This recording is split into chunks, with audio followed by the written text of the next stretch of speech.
Bien, el tema son razones trigonométricas o también conocido como funciones trigonométricas. Vámonos a lo que es la teoría. Vamos a explicar un poquito qué son las razones trigonométricas. Dice, a las razones o divisiones que existen entre las longitudes de los lados de un triángulo rectángulo se le llaman funciones o razones trigonométricas y se identifican con los siguientes nombres. Recordemos, ahí tenemos un triángulo rectángulo, tenemos un ángulo X, o sea, de X medida. Recuerden, en lo que hemos visto en los videos anteriores, hacia donde esté volteando el triángulo, hacia donde esté volteando el ángulo, este se llama cateto opuesto. La base o lo que forma al ángulo sería el cateto adyacente. Y siempre sí o sí, el lado más largo del triángulo siempre se va a llamar hipotenusa. ¿Ok?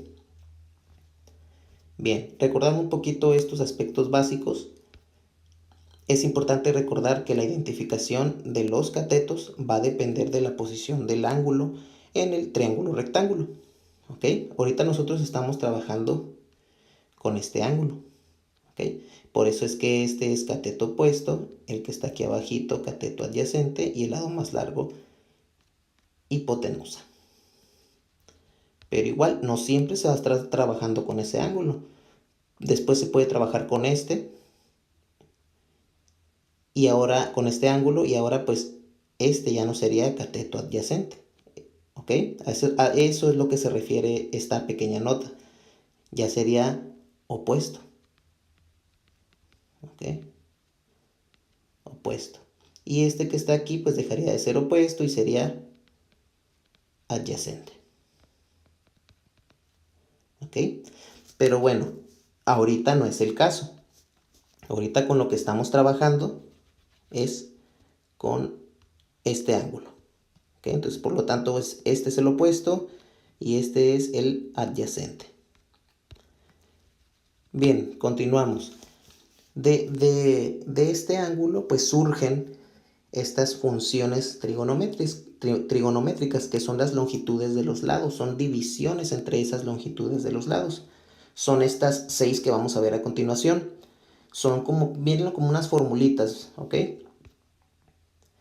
La primera es seno del ángulo X. Se escribe así, seno del, esto se refiere al ángulo, a este ángulo, ¿ok? En su calculadora la pueden encontrar como sen, porque está aquí en español, o la pueden encontrar como sin, es lo mismo. Y la fórmula del seno del ángulo es dividir, para obtenerlo, es dividir lo que mide el cateto opuesto entre lo que mide la hipotenusa. Lo que mide el cateto opuesto entre lo que mide la hipotenusa del triángulo rectángulo. Esa es la fórmula para obtener lo que es el seno del ángulo. Después sigue cos del ángulo X. Cos significa coseno, ¿ok? Nomás que está abreviado. Su fórmula es lo que mida el cateto adyacente dividido entre la hipotenusa. Después sigue tan, significa tangente. Tangente del ángulo X. Todos estos están hablando del mismo ángulo, ¿ok? Estas funciones hablan del mismo ángulo. Su fórmula es dividir el cateto opuesto entre lo que mide el cateto adyacente. Después sigue la cuarta función, cotangente. La cotangente está abreviada como cotangente del ángulo X. Su fórmula es lo que mide el cateto adyacente entre lo que mide el cateto opuesto. Después sigue secante del ángulo X, se abrevia así, sec, pero es secante. Y su fórmula es hipotenusa entre cateto adyacente.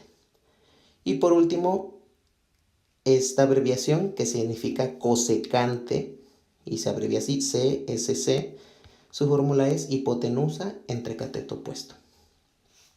Bien, estas vienen siendo las 6 funciones trigonométricas, que son las divisiones que existen entre los lados de un triángulo rectángulo.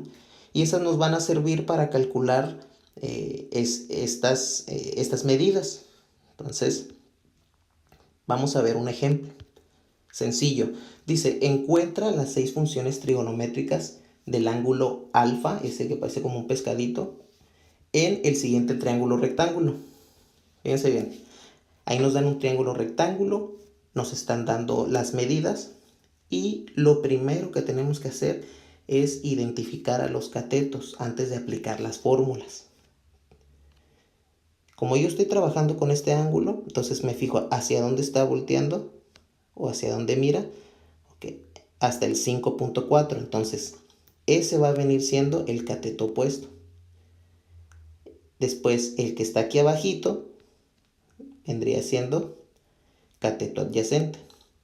¿Por qué elegí 7.45 y no el 9.2? Recordemos que por medidas, el número más grande viene siendo el lado más largo del triángulo rectángulo, por lo tanto es la hipotenusa. Siempre en un triángulo rectángulo ustedes ubiquen el número más grande y ese viene siendo la hipotenusa. Bien, una vez que ya identificamos, ya le pusimos el nombre y ya sabemos cuál es el cateto opuesto, cateto adyacente, vamos a aplicar las 6 funciones trigonométricas del ángulo alfa. Entonces dice, seno del ángulo alfa es cateto opuesto entre hipotenusa. Bien, ¿cuánto mide el cateto opuesto? Mide 5.4. ¿Cuánto mide la hipotenusa? 9.2. Si yo divido eso, 5.4 entre 9.2, me da 0.5869. Tiene que ser con 4 dígitos decimales. Siguiente función, segunda, coseno del ángulo alfa. ¿Cuánto mide el cateto adyacente? Me fijo, vale, mide 7.45. Y la hipotenusa, 9.2. Yo divido 7.45 entre 9.2, 0.8097. Tercera función, tangente del ángulo alfa. ¿Cuánto mide el cateto opuesto? 5.4. ¿Cuánto mide el cateto adyacente? 7.45. Lo divido 5.4 entre 7.45 me da 0.7248. Todos con 4 decimales. Cotangente, ¿cuánto mide el cateto adyacente? 7.45, el cateto opuesto 5.4. Hago la división, me sale 1.3796. Secante del ángulo alfa, hipotenusa, mide 9.2, lo divido entre cateto adyacente, 7.45. Lo divido y me da 1.2348. Y cosecante, la última función, hipotenusa 9.2, cateto opuesto 5.4, lo divido y me da 1.7037. Entonces, si se dan cuenta, es solo cuestión de saberse las 6 funciones trigonométricas, sus formulitas, y posteriormente sustituir lo que vale cada cateto. Hacemos la división o la razón de eso y obtenemos estos resultados. Y eso es encontrar las 6 funciones trigonométricas de un solo ángulo. ¿Ok? A continuación dice, anotando el procedimiento, encuentra las 6 funciones trigonométricas del ángulo alfa en los siguientes triángulos rectángulos. Son 2 triángulos, ahí están las medidas. Recuerden, hay que identificar que la medida más grande viene siendo la hipotenusa. Posteriormente ustedes identifiquen los demás catetos.